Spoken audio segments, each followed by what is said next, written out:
Sono Paolo Legrenzi, professore emerito di psicologia cognitiva all'Università Ca' Foscari di Venezia e membro dell'Istituto Veneto di Scienze, Lettere ed Arti.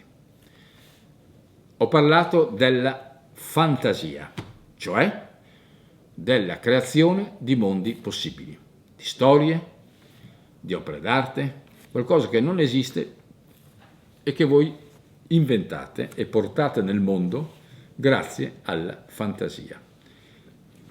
Non sempre i prodotti della fantasia sono così impegnativi come un romanzo, come un'opera d'arte. Può essere anche un bambino che in un gioco si immagina che un pezzo di legno sia in realtà un'astronave. Mi ricordo che mio figlio proprio aveva un pezzo di legno che non aveva schegge, che in realtà utilizzava tipo astronave, e voi potete vedere spessissimo che i bambini hanno questi giochi di fantasia. Quindi è una dote congenita che noi abbiamo ereditato, che il nostro cervello sa produrre opere di fantasia. Però la stessa capacità può essere declinata per risolvere un problema che non abbiamo mai incontrato prima.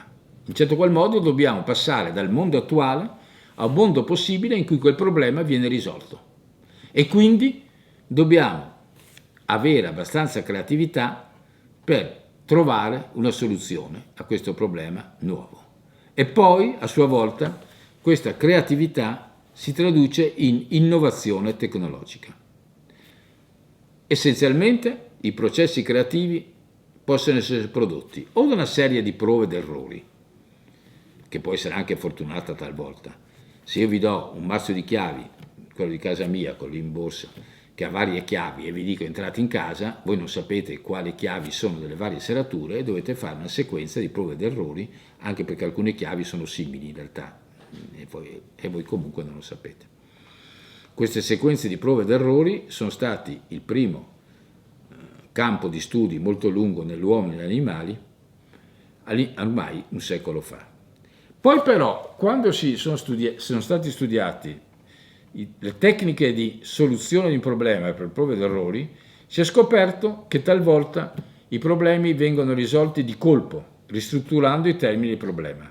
E non è che dobbiate essere Einstein che fa la teoria della relatività o così via.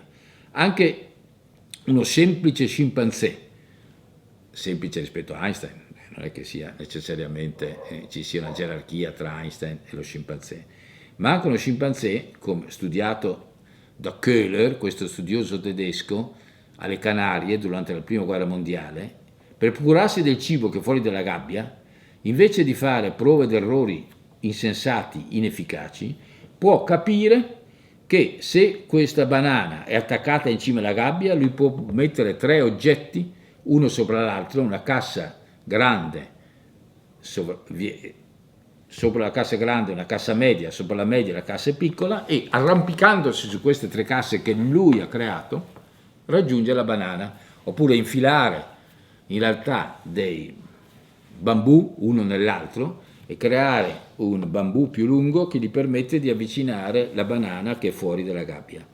Questi processi non sono per prove ed errori, uno vede la soluzione. Difatti il termine da lui usato era Einsicht, vedere dentro il problema, in inglese insight. Ebbene, qual è l'ostacolo alla soluzione di problemi in questo tipo? Quella per prove ed errori è provare molte volte varie soluzioni e l'esperienza passata. In genere un ostacolo molto importante è la fissità funzionale, cioè l'avere usato un certo oggetto con una certa funzione fa sì che la nostra mente si fissa su quella funzione e la privilegia, ma invece quell'oggetto potrebbe avere un'altra funzione. Per esempio, voi non avete disponibile un cacciavite, è successo proprio a me tempo fa. Dovete avvitare la vite della cintura, mi si era svitata la cintura che aveva una vite tra l'altro. Cosa ho usato? Ho usato un coltello spuntato, perché nel posto dove ero non c'erano cacciaviti, però un coltello spuntato ha avuto la funzione del cacciavite. Quindi non più la funzione di tagliare, ma di avvitare. Questo è un esempio molto elementare che a chiunque verrebbe in mente, ma delle volte la fissità funzionale è molto forte. Nel decennio della mia vita che io ho dedicato a studiare i problemi per le aziende, cioè inventare nuovi prodotti per le aziende, vi racconterò di questo decennio 2 o 3 episodi. Un episodio che per la verità racconto per la prima volta perché erano riservatissimi mezzo secolo fa. Adesso è passato mezzo secolo, sono tutti morti, ho 78 anni, li posso raccontare.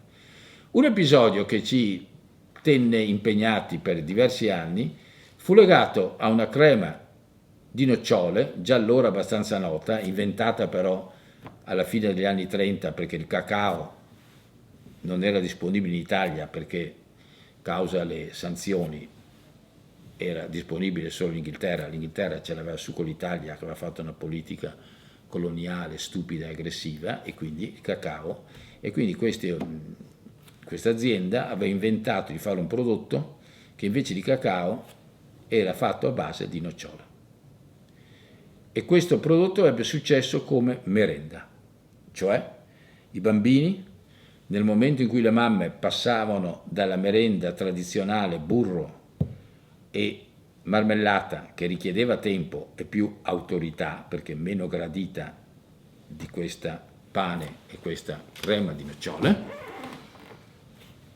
meccanismo che portò all'affermazione di questo tipo di merenda.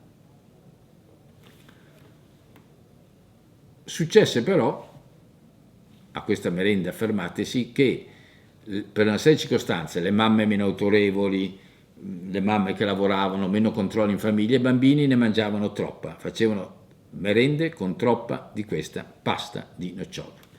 Quindi nell'ambito salutista della fine degli anni 60, che riguardò la moda, il vestiario, la liberazione, la cosmesi e così via,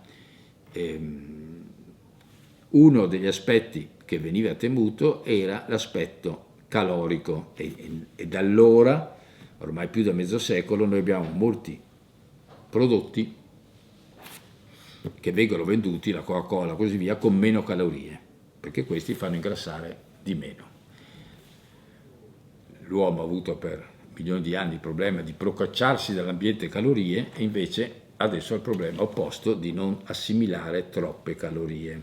E allora in questa azienda si pensava di fare una pasta che avesse meno calorie, come la Coca-Cola e così via, se no le mamme sarebbero passate a merende diverse tipo yogurt, ipocaloriche per l'appunto.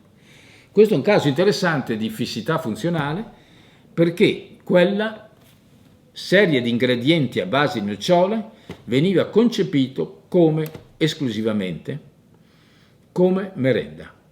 In realtà in una serie di studi che vennero fatti, che richiesero un certo numero cospicuo di tempo, si vide da varie avvisaglie che in realtà quella merenda veniva utilizzata come un dolce. Dopo ci sono stati film famosi come Nanni Moretti e così via, cioè i ragazzi usciti di casa la usavano come un dolce, però come un dolce era poco sociale, non potevate regalare un bidone di questa crema, né potevate portarvelo fuori casa quando andavate al cinema con il vostro ragazzo o la vostra ragazza in compagnia, né potevate venderlo a un bar per una persona a cui piaceva.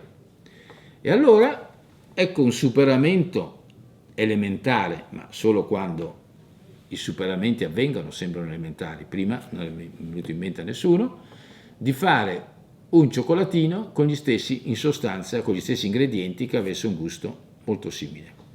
E quindi voi potevate trasformare la ex merenda in un dolce, non in una merenda ipocalorica, ma in un dolce in cui gli stessi ingredienti di base potevate venderli a 4 volte al chilo sotto forma di merenda. Questo è un caso di fissità funzionale. Superamento. Un altro superamento, ve ne citerò solo alcuni, a quei tempi gli uomini si facevano la barba con della spuma bianca dai barbieri. Un'altra azienda a cui lavoravo inventò questa spuma da bianca, che era la spuma tradizionale da barba per gli uomini, come base per fare un prodotto modellante, quello che una volta si chiamava permanente, i capelli invece delle donne. Ecco un caso di fissità funzionale. La spuma bianca di Sepone serve per farsi la barba dai barbieri o a casa, invece no, può servire anche come base per un prodotto femminile. Un altro esempio di fissità funzionale, sempre legata alla composizione del prodotto, è la brillantina. Se voi prendete i film degli anni 30, Valentino, prendete i film, quelli che chiamavano i Brooklyn Boys, cioè i ragazzi che hanno vinto, i piloti che hanno vinto la battaglia d'Inghilterra contro i nazisti. No, li chiamavano Brooklyn Boys perché era brillantina. Poi la brillantina cadde in disuso. Come brillantina, fissità funzionale, era un prodotto antico, polveroso, noioso, di generazioni precedenti. Voi lo potevate trasformare in un gel e così avete creato la stessa funzione, liberandovi dalla fissità funzionale della presentazione precedente, creando una nuova linea di prodotti che i ragazzi invece usavano con gran piacere, perché cambiando il nome, ma in realtà la funzione è la stessa di rendere modellabili la capigliatura con un gel. Grazie.